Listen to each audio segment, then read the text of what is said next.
보셨어요? 좋아요, 구독, 알람 설정까지.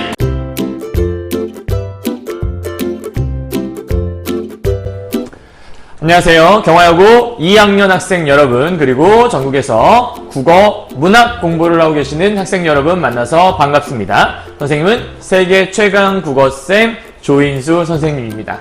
자, 오늘은 유산가라는 작품을 함께 하게 될 건데요.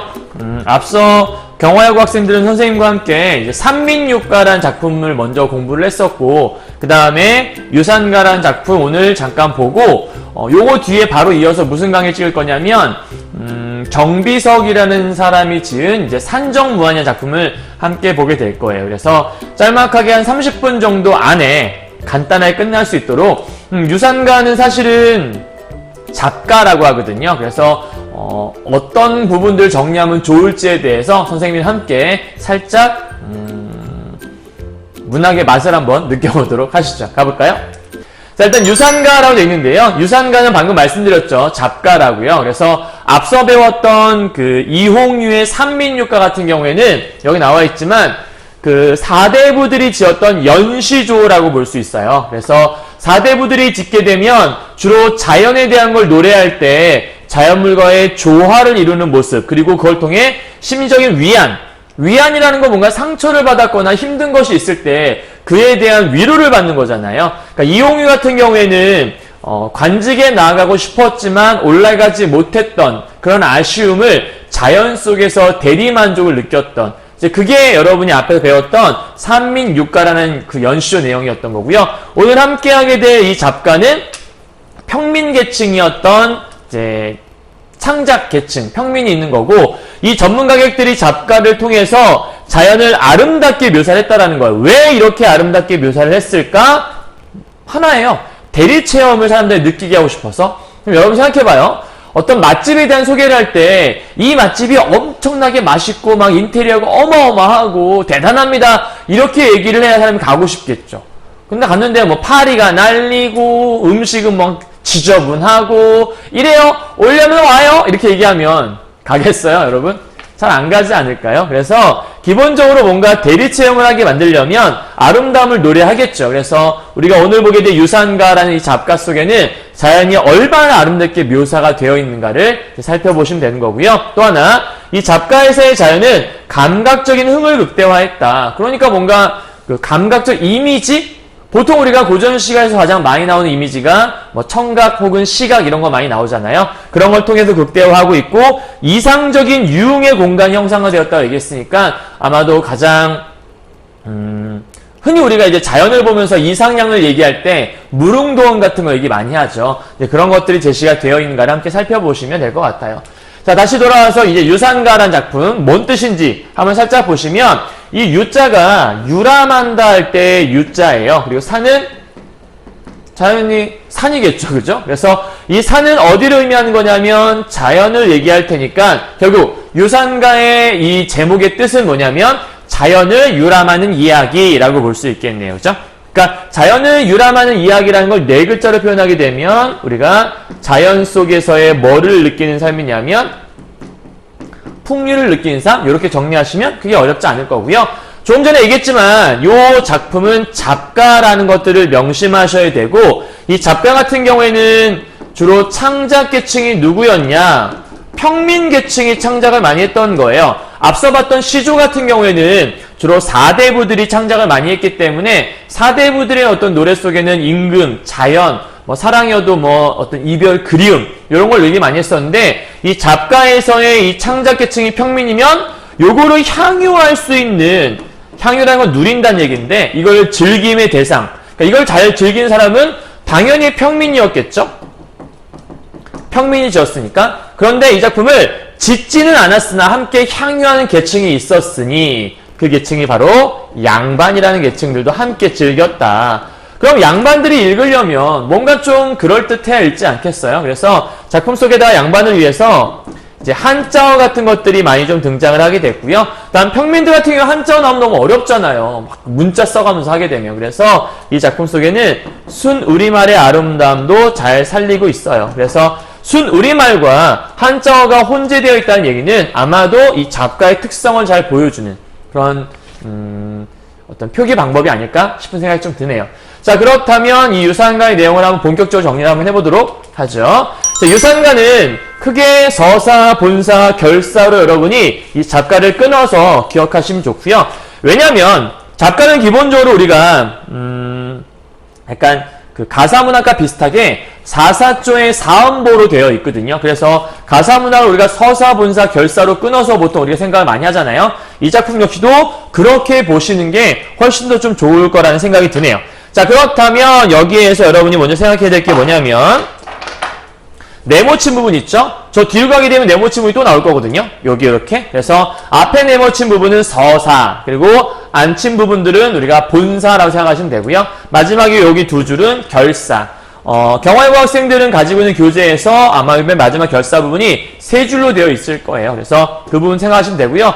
이 본사 부분이 중간에 중략된 게 있거든요. 사실 중략된 부분도 그렇게 많지 않아요. 그런데 너무 분량이 많아서 그런지 우리 교재에서는 좀 잘라놨더라고요. 그래서 일단은 자른 거 위주로 보도록 하죠. 자, 첫 번째 가봅시다. 일단은 머릿속에 뭘 떠올려야 돼요? 자연의 아름다움이 있을 것이다. 그리고 이상량이 있을 것이다. 이런 거 떠올리셔야 돼요. 화란춘성하고 만화방창이라. 그럼 한글이 있는데 옆에 보니까 한문이 써있다는 얘기는 여러분은 우리가 한자어란 얘기겠죠? 그럼 한자어는 여러분이 어려워하는 게 해석이 잘 안 돼서 그런데 알 수 있는 걸 위주로 해석을 하세요. 자, 화란 할 때 화자 알죠? 이게 꽃이잖아요. 그 다음에 추는 알죠? 봄이잖아요. 그럼 이게 성은 성이겠고요. 그러면 봄성에 꽃이 핀 거예요. 자, 그리고 또 하나 중요한 게 만화방창할 때 이런 만자 같은 거 나오게 되면 가득 차 있다 이런 뜻이거든요. 그럼 화란춘성하고 만화방창이라 이걸 간단하게 써보면 현재 봄이 온 성 안에 봄성에 꽃이 가득하다 이런 뜻이라고 그냥 보시면 돼요. 자, 근데 선생님이 왜 굳이 이걸 줄쳐놨냐면 여기 있는 이 줄친 부분 있잖아요. 요 부분이 요 유산가에만 있는 게 아니라 당시에 봄을 노래했던 대다수 많은 작품들 속에 이런 구절이 들어있대요. 그러니까 뭔가 봄이 왔어. 근데 시를 짓는데 보니까 첫 부분에 화란춘성하고 만화방창이라 이렇게 써있다라는 거예요. 이게 뭐냐면 이 작품만이 갖고 있는 뭔가 특이한 그런 문구가 아니라 그냥 당시에 고전시가에 자주 사용되던 그런 문구였다. 이제 이런 얘기를 하는 거예요. 이게 무슨 얘기를 하는 거냐면 그냥 누구나 이 당시에 흔히 많이 이용했던 상투적인 한문투. 상투적이라는 거는 너무 흔하다는 얘기잖아요. 어디서나 볼 수 있는 약간 그런 느낌? 그래서 이런 상투적인 한문투를 이용해서 고전시가에 많이 사용한 작품이 바로 요 글귀였다라는 거. 그러면 결국은 뭐가 왔다는 얘기냐면 뭔가 봄이 왔나 보다 정도 이해하시면 될 것 같아요. 때가 좋으니 번님내야 산천경계를 구경을 가세 라고 얘기하죠. 그럼 쉽게 어딘가로 놀러 가자라고 하는 청유, 즉 뭔가 산수경 가자라는 권유를 하고 있는 부분이 있나 보다 정도만 이해하시고 넘어가시면 되겠네요. 자, 이렇게 본다면 여기 첫 번째 네모친 부분이 선생님 좀 전에 서사라고 하지 않았나요? 그죠? 그럼 서사 파트의 주제가 뭘까라고 본다면 간단하죠? 뭘 지금 권유했죠? 봄 경치를 구경하자라고 이거를 권유하였죠. 그죠? 경화여고 학생들은 우리 상춘곡 배웠죠. 상춘곡에도 이런 비슷한 거 있지 않니? 이반 니웃들아 산수 구경 가자스라 이런 말 있지 않아요? 그죠? 그러니까 약간 뭔가 자연이 좋거나 그러면 혼자 보기 아까우니까 이제 같이 구경 가자라는 그런 얘기를 되게 많이 이제 시 속에서 하게 되는 거죠. 그거 잘 기억하시면 좋을 것 같고요. 자, 여기 밑에 내려가서 이제 본사 넘어가 보도록 할게요. 죽장망의 단표자라고 되어 있는데 죽장이라고 하는 것들은 이 죽자가 대죽자잖아요. 대나무. 장자는 뭐 매장자라 생각하면 되는데 그럼 죽장이 뭔 뜻이냐? 대나무 지팡이란 뜻이고요. 다음 망해라는 글자는 집신이란 뜻이에요. 이 유산가라고 하는 작가는 여러분이 해석이 안 돼서 어려운 거지 해석만 할 수 있으면 간단하게 끝나요. 다음 단표자라고 하는 건 그냥 표주박의 물 정도? 요거를 그냥 여러분이 쉽게 생각하면 그냥 물 한 통, 그냥 물통 이렇게 생각하면 될 것 같아요. 물 한 통, 물통. 그럼 지금 죽장망의 단표자라는 게 무엇을 의미하는 거니? 라고 물어본다면 요거 대단한 옷차림 아니지 않아요, 여러분? 여기서부터 여기까지. 이게 지금 뭘 보여준 거냐면 되게 간편한 차림새. 그러니까 얘가 지금 뭔가 대단한 옷차림으로 막 등산복 싸고 가방 싸고 등산화 신고 막 제대로 뭔가 복장을 갖추고 가는 그런 1박 2일 3박 4일 코스로 가는 게 아니라 그냥 간단하게 잠깐 산책 뭐 유람 놀러 가는 그런 느낌이죠. 그래서 죽장망에 담표자 그냥 대나무 지팡이 하나 들고 그다음 집신 신고 그다음에 물 한 통 딱 들고 그냥 이렇게 가는 거예요. 알았죠? 자, 놀러 가서 천리강산을 한번 들어가 보니 이제 들어갔어요. 드디어 경치가 나오기 시작합니다. 자, 만산홍록들은 1년 1도 다시 피어 춘색을 자랑노라 색색이 붉었는데 까지가 한 덩어리겠고요. 창송취죽은 창창 울을 한데 두 번째 덩어리겠고요. 기와요초 남만 중에 꽃 중에 잠든 나비 자취 없이 날아난다. 즉 세 가지를 얘기하고 있어요. 선생님이 좀 전에 뭐라 그랬냐면 이 유산가라는 작품은 자연 속에 들어와서 자연의 아름다움을 묘사한다고 했죠? 그럼 자연 속에 들어가게 되면 자연스럽게 우리가 뭘 보겠어요? 자연 속에 들어가면 자연스럽게 자연을 보겠죠. 그죠? 아, 라임 참. 자연스럽게 자연 속에 들어가서 자연을 보게 되는. 그럼 그 자연 물들이 중점일 거거든요. 선생님이 친절하게 노란색으로 표시를 좀 해놨죠? 그래서 이 유산가를 볼 때는 이 자연 물들을 위주로 보시면 크게 어렵지 않아요. 함께 정리해보죠. 자, 만산 홍록. 이 홍자는 붉은 홍자고요. 녹자는 초록할 때 녹자잖아요. 그러니까 우리가 보통 붉은색 하면 떠오르는 건 붉은 꽃 정도? 그 다음에 녹색 하면 떠오르는 건 녹색 풀 정도? 풀은 녹색이잖아요. 꽃은 빨간색이 주로 많고. 그러니까 아까 만산 뭐 가득 차다 해서 그렇게 하라고 했죠. 그러면 여기서 만산 홍록 뭔 뜻이에요? 꽃과 그러니까 붉은 꽃과 녹색 풀들이 가득했다. 뭐 이 정도 그냥 해석하면 되지 않을까요? 좀 쉽게 설명하면 꽃과 풀이 많았나 봐 정도? 근데 많았는데 이것들이 1년 1도 봄에 피는 꽃은 가을에 또 안 피죠, 여러분. 그러니까 항상 어느 계절에 피는 꽃은 1년에 딱 그 한 번 피거든요. 그러니까 1년 1도라는 게 1년에 한 번 이런 뜻이에요. 뭐 어려운 얘기는 아니에요. 그래서 꽃과 풀들이 1년에 한 번 펴서 춘색, 봄색을 자랑하느라고 붉었다. 그리고 또 하나 옆에 보니까 나무가 있어. 송자는 소나무죠. 그 다음에 죽자는 대나무죠.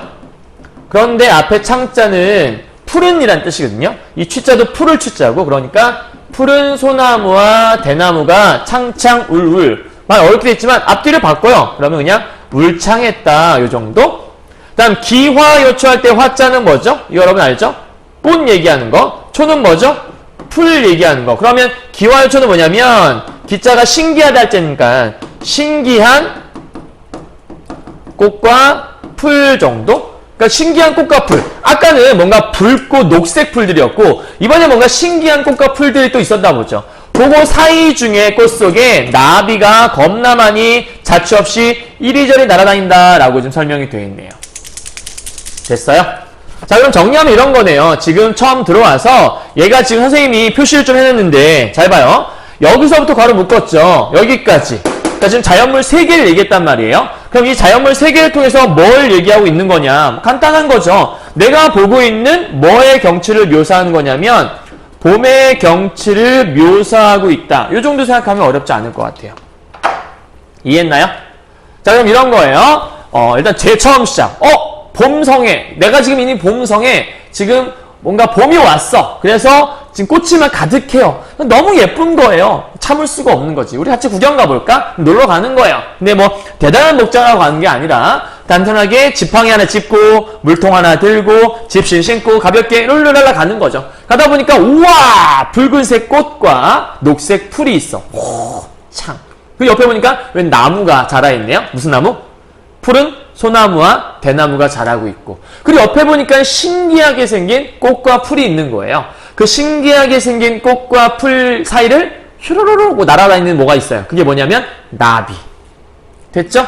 그러니까 이렇게 정리하시면 크게 어렵지 않아요. 자, 또 다음 장면 보도록 하죠. 나비가 날아다니고 있는데 또 날아다니는 뭔가가 나와요. 갑시다. 유상앵비라고 나와요. 저 앵자는 여러분 좀 알아두시면 좋겠어요. 앵자가 앵앵대는 새인데 꾀꼬리라고 하는 새를 우리가 앵이라고 보통 얘기를 해요. 그래서 유자는 버들 유자니까 버드나무 위에 유상, 그죠? 버드나무 위에 앵, 꾀꼬리가 있는 건데 이 꾀꼬리, 앵자가 꾀꼬리라 얘기했어요. 꾀꼬리가 비, 난다. 그러니까 버드나무 위에 꾀꼬리가 날고 있는 거예요. 그러니까 버드나무 위에 나는 꾀꼬리는 편편금. 여러분 금은 알잖아요. 편은 조각이란 뜻이거든요. 그러면 요거는 우리가 편편금이 뭐냐라고 물어본다면 금조각이란 뜻이거든요. 그럼 하늘에 갑자기 금조각이 막 휘날리는 것 같아. 아니 자연에 여기 금광인가? 금광 이런 것도 아닌데 금이 어디서 났지? 버드나무 위에 나는 꾀꼬리가 마치 금조각 같다라고 하는 거죠. 요게 원관념, 요게 보조관념. 쉽게 말하면 금조각은 비유적인 표현이라는 걸 우리가 체크할 수 있어야 돼요. 이해했죠? 자, 그 다음에 화관점무 나오잖아. 여러분 화자는 아까부터 계속 하고 있는 거죠. 화가 뭐라고요? 이제는 막 귀에 인이 박히겠네요. 자, 화가 뭐라고요? 화는 꽃 화자라고 아까부터 계속 말씀드리고 있죠. 그럼 이 꽃이 있는데 뒤에 접자가 나오잖아요. 여러분 이 접자, 이런 접자 정도는 좀 알아두는 게 좋아요. 이 접은 나비 접자예요. 그럼 화관점무 뜻이 뭐겠어요? 꽃 사이에 나비가 날아다니고 있는 거예요. 그래서 선생님이 여기다가 지금 노란색 표시했죠. 노란색 표시했죠. 내가 보고 있는 자연물 얘기하는 거예요.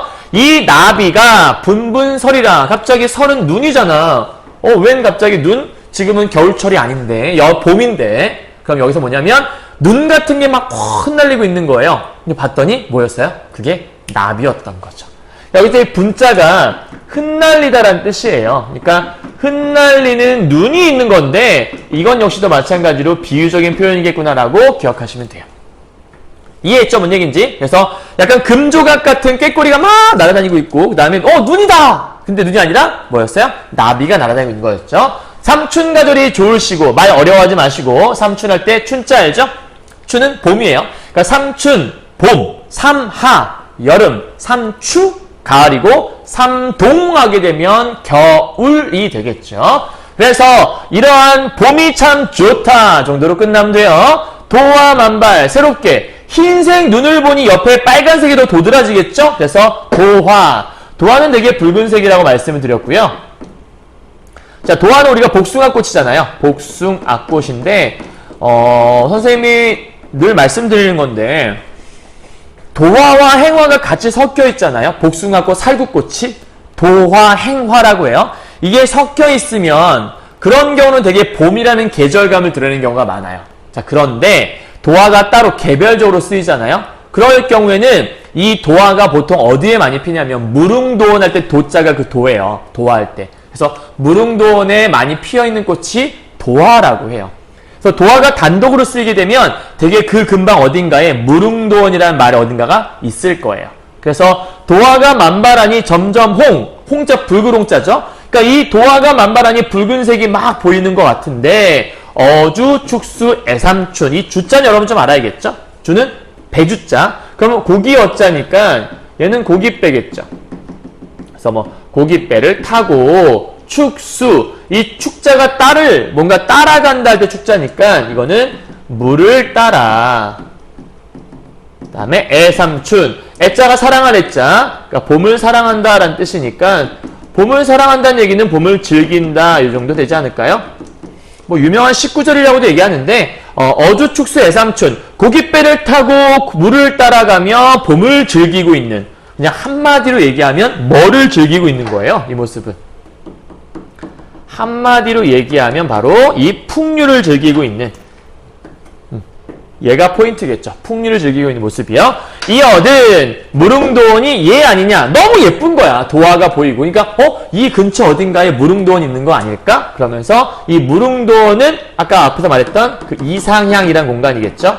그리고 이상향이라는 이 공간이 의미하는 바는 바로 뭐냐면 무릉도원이 의미하는 거는 단순한 의미가 아니라 자연을 뭐 할 때 쓰는 것? 예찬할 때 쓰는 것. 요게 이제 중요한 포인트라고 보시면 되는 거죠. 결국은 이 부분에서 말하고 싶었던 건 뭐냐? 이렇게 아름다운 경치를 통해서 무릉도원 같다. 이해 갔어요? 자, 여기가 중략이니까 우리 뭐뭐 아니냐라는 부분 당연히 영탄적 어조겠죠. 그렇죠? 그리고 뭐뭐가 아니냐라고 있으니까 여기는 무릉도원 같아 라는 거니까 일종의 서리법이라고 볼 수 있는 부분이기 하겠고요. 자, 정리하면 이래요. 여기까지만 딱 봅시다. 내용 정리하면 이런 거죠. 봄이 왔고 성에 꽃이 가득해. 너무너무 보기 좋으니까 우리 구경 한번 가보자. 그래서 산수구경 가보자. 그래서 가는 거예요. 갈 때 어떻게 한다고요? 지팡이 짚고 집신 신고 물 한 통 들고 신나게 가고 있는데 저쪽에 뭔가 붉은색 뭐와? 꽃과 대답해야 돼요. 그 다음에 녹색 뭐가? 풀이 잔뜩 피어 있어요. 그리고 나서 옆에 보니까 나무 두 송이가, 나무 두 그루가, 두 그루일 수도 있고 아닐 수도 있고 나무가 이렇게 서 있는 거예요. 푸른 소나무와 푸른 대나무가 서 있고 옆에 보니까 되게 신기하게 생긴 꽃들과 풀들이 자라 있었죠. 기화요초가. 그 사이를 뭐가 막 날아다니고 있는 거예요. 뭐예요?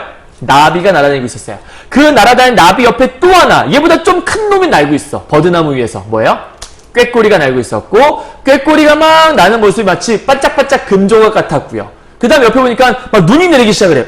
웬일이야? 봄인데 왜 눈이 내리지? 아, 눈이 아니라 나비가 날아다니는 모습이었다. 그렇게 하얀 나비가 날아다니고 있으니까 옆에 붉은색 꽃이 더 눈에 띄겠죠? 웬 붉은색 꽃이지? 이거 도화네. 복숭아꽃은, 그럼 혹시 이 근처 어딘가에 무릉도원이 있는 건가? 그래서 복숭아꽃이 있는 건가? 그래서 이제 뭐 배를 타고 물을 따라가며 봄을 즐기면 약간 뭐 복숭아꽃을 찾아 헤매는 그런 모습일 수도 있겠고 진짜 뭐 식구절일 수도 있겠고 어쨌든 그런 따라가는 모습을 통해서 풍류에 대한 모습을 노래하고 있는 파트가 여기까지의 모습. 됐죠? 여기까지는 보통 이제 우리가 일반적으로 어떤 뭐 꽃, 나무, 새 뭐 이런 것들을 많이 보고 있는 것 같은데요. 이거보다 또 하나의 장관이 등장해요. 그게 뭐냐면 바로 폭포 얘기를 하게 되는 겁니다. 갑시다. 층암 절벽상에 폭포수가 나오는데요. 이 폭포수는 콸. 여러분 알죠? 콸. 이거 뭐죠? 음성 상징어라고 우리가 보통 얘기를 하죠. 자, 뭘 봤어요?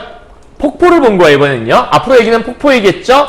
수정염 드리운드. 수정염은 수정으로 만든 발이에요. 발이 뭐냐면 여러분 그 중국집 같은 데 가면 문 열고 샥 들어갈 때 이렇게 막 돼 있는 샥 열고 들어가죠. 그러니까 이 자연 속에 그런 발이 있을 리가 없어요. 그죠? 무슨 판타지도 아니고 갑자기 문이 뿅 생기더니 발이 쫙 그건 아니잖아요. 그러니까 이건 뭐냐면 이렇게 절벽이 있을 때 물이 이렇게 폭포가 떨어질 거 아니에요. 이게 마치 발의 모습 같았다. 그러니까 수정으로 만든 발은 실제 있는 게 아니라 일종의 폭포를 비유한 말이라 볼 수 있겠죠. 자, 이 골물이 주르르르르 마찬가지로 음성상징어, 저 골물이 쏴알쏴알 음성상징어, 열의 열골이 분데 열의 열골의 물이 한데 합수, 물이 막 합쳐져서 한 방에 팍 떨어지는 곳인가 보죠. 합수하여 천방저 지방저 하늘로 솟았다가 땅으로 떨어졌다가 소쿠라지고는 용솟음 친다는 얘기거든. 용솟음 치고 펑퍼져 평평하게 떨어지고 있고 넌출지고 길게 이어지고 있고 방울방울. 그러니까 이 평평하고 길고 용솟음치고 방울방울이란 건 뭐 이런 거겠지. 폭포가 떨어지면 이렇게 폭포가 이렇게 떨어지니? 폭포는 그냥 쭉 떨어지지. 그러니까 폭포가 쭉 평평하게 떨어지는 모습이 있겠고 또는 폭포는 짧지 않잖아요. 짧으면 폭포가 될 수 없죠. 그러니까 폭포가 길게 떨어지는 모습이 있겠고 떨어지면 물방울이 팍 솟아오르잖아. 용솟음 치는 거라고 볼 수 있겠고 그 다음에 방울방울이 튄다. 그럼 여기 천방저 지방저 뭐 소쿠라지고 그 다음에 여기 방울저까지 사실은 뭐 천자와 지자는 하늘천 땅지라고도 하긴 하는데 어쨌든 이 부분들은 뭘 보여주는 거라고 볼 수 있는 거냐면 옆에 한자가 안 써 있잖아요. 한문이. 그러니까 순우리말의 어떤 아름다움을 이런 폭포의 장관을 묘사할 때 잘 보여주고 있다. 물론 콸콸이나 쌀쌀도 순우리말이라 볼 수 있어요. 그래서 이 순우리말의 아름다움과 이런 한자어들이 함께 존재한 것들은 아까 향유계층 얘기할 때 많이 얘기했던 것 같아요. 병풍성으로 이루어서 저거는 병풍성으로 으르렁콸콸. 여러분 이 병풍성이란 말 잘 기억해 주시고요. 고산구곡가라는 걸 보게 되면 거기에 그 구곡이라고 하는 9개의 경치 중에 그 절벽이 되게 많아요. 근데 거기에 병풍처럼 생긴 절벽이란 말 많이 쓰거든. 그래서 대개는 이런 절벽 같은 것들을 우리가 산에서 묘사할 때 병풍 갖다가 묘사를 많이 하는 거예요. 병풍서. 으로 이르렁칼칼 떨어지는 물결이. 이건 폭포겠죠. 계속해서 지금 폭포 얘기를 하고 있는 것 같고요. 그죠? 은옥같이 흩어졌다. 은옥. 옥은 우리가 무슨 색이게? 옥은 애들이 이제 옥하면 막 초록색 옥 같은 거 생각하거든? 근데 그런 게 아니라 그 문학작품에서 옥은 대개는 백옥, 하얀색을 얘기하거든요. 은도 하얀색이죠. 그러니까 진짜 은과 옥이 있는 게 아니라 이거는 폭포를 뭐 하는 거냐면 비유적으로 그냥 가치란 말 썼잖아요. 직유법. 흩어지니 소부허유. 이제 여기서 여러분 중요한 포인트가 나오는 거예요. 이 소부와 허유는 정말 중요한 사람이죠. 그래서 허유 같은 경우, 얘부터 시작하죠. 허유는 옛날 그 고대의 그 왕 이름이 뭐였더라? 요임금. 고대 요임금이 허유를 찾아오죠. 너무나 이제 인성이 뛰어나고 뛰어난 사람이라는 얘기를 들어서, 내 뒤를 이어서 이 나라를 다스려주지 않겠는가? 이렇게 얘기했더니 허유가, 더러운 소리 들었네? 이러면서 이제 귀에다 물을 씻는 거예요. 아니, 물에다가 귀를 씻는 거예요. 자꾸 얘기할 때마다 자꾸 헷갈리지? 이게 자꾸 습관돼서 그런가 봐. 그러니까 물에다가 귀를 막 씻어요. 더러운 소리 들었다고 이 귀를 이제 귀를 빼는 게 아니라 그 소리를 빼낸다고. 그래서 막 빼내는 그 물, 씻은 물 있죠? 그 물을, 귀를 씻은 그 물이 영수라고 하는 그 물이에요. 그리고 소를 끌고 오던 한 사람이 있었어. 그 사람이 소부란 사람인데 이 소한테 이 물을 먹이려고 했었거든. 그런데 아까 허유가 귀를 씻었잖아요. 근데 그 더러운 물이 실려 떠내려오는 물이기 때문에 이 소한테 이 물을 먹일 수 없다. 먹이면 좀 어떤데.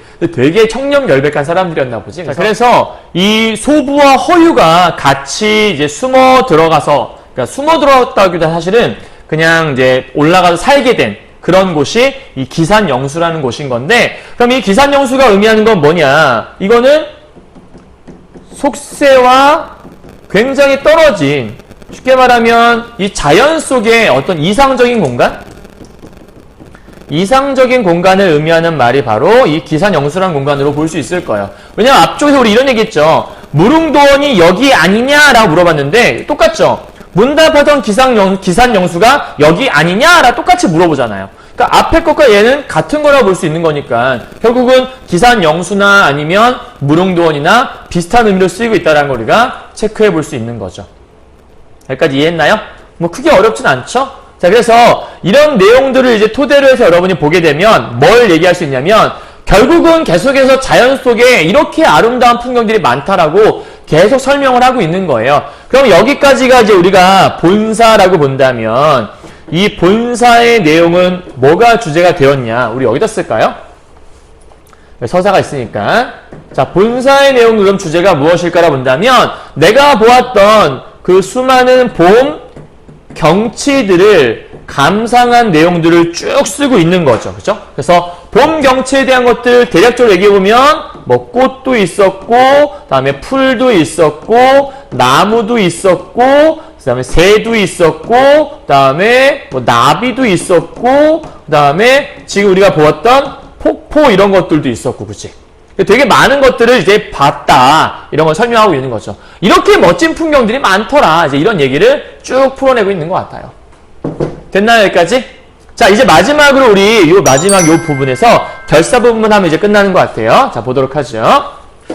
주곡제금은 천고절이로 되어 있는데 여러분 주곡제금이라는 게 뭐냐면 주곡이 주걱이라는 말인데 주걱주걱 이제 그냥 약간 뭐랄까 그 새 울음소리 이런 걸 표현한 거라 보면 돼요. 그래서 주곡제금은 주걱 우는 주걱새 뭐 이런 뜻이거든요. 근데 이 주걱새가 뭔 뜻이냐면 여러분 책에 그 경화여고 학생들은 나와 있는데 이 주걱새가 두견새 얘기하는 거예요. 그래서 약간 팁처럼 알려드릴 게 있는데 두견새는 다른 시에서는 뭐라고 나오냐면 같은 말로 자규라는 게 같은 새인 거고요.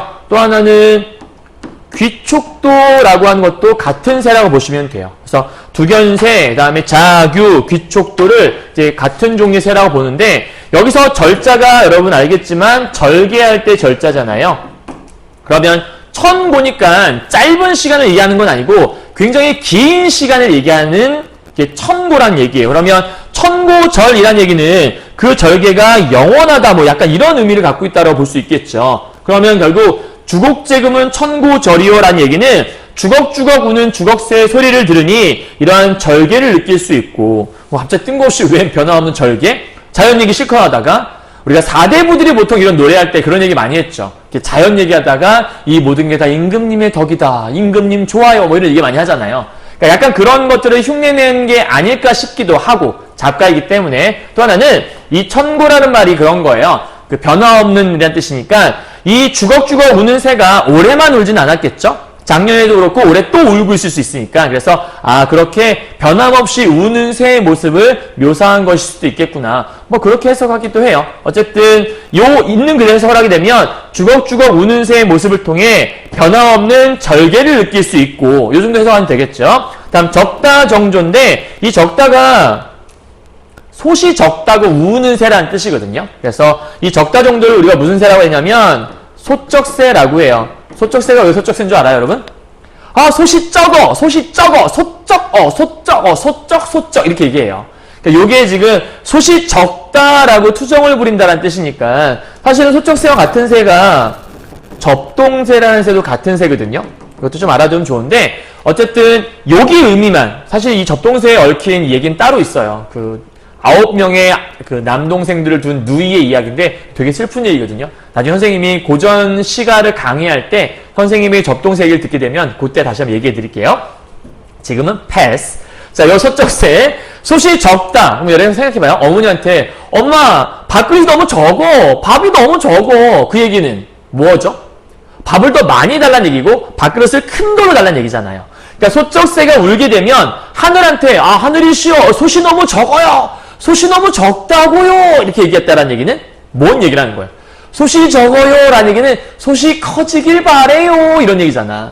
그러니까 이렇게 솥이 적다라고 우는 소쩍새가 울게 되면 그 해에는 풍년이 들었다는 그런 옛날 이야기들이 있어. 그래서 1년풍이란 뭐냐면 이런 소쩍새의 소리를 들으니 풍년이 기대되는데 이런 얘기예요.